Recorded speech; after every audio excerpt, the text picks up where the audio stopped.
Emotionally, I just was spent. I just really wanted to go home. But I was really nervous to go home too, because what if all these things that people had been saying about Americans and my country since 9/11 were true? And I remember taking the bus from the airport, and I'm watching out the window as this new city, this new country was kind of laying out before me. And when it turned into Times Square, and I saw the lights of 42nd Street, and the flags were waving from every conceivable flagpole, I had to get out and be a part of it. I remember her saying to me when she arrived, "Oh, this is a piece of cake now. I don't even feel like it's a walk. This is just kind of like a dance." And I think one of the most rousing events of the trip is when she hit the Statue of Liberty and New York harbors in New York. This was Polly, but it was like a Polly that we hadn't quite seen before because of that surge of confidence. She knew what she was doing. She was home.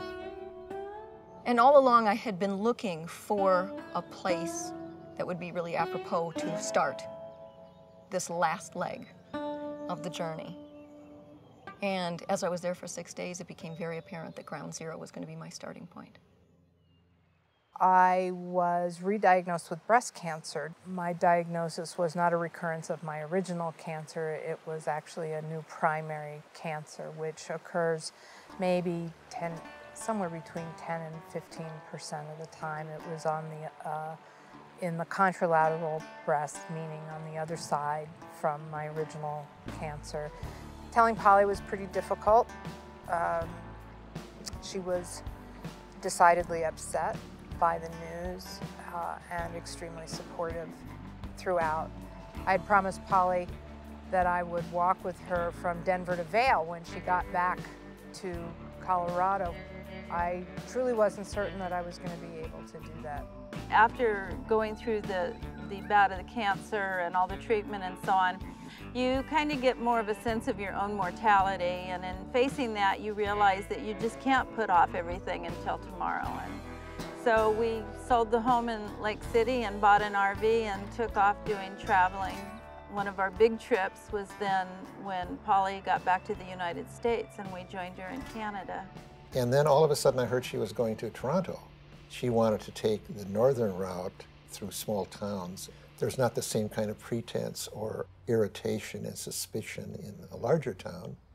The point being, she didn't want to travel those horrifying big superhighways. That was no fun as a walk. I was just discovering along the way that while the rest of the world is so influenced by America and our fashion and music, etc., the food and the language, in fact, America is very much influenced by the rest of the world because of all these immigrants that come and really have developed this melting pot of a country.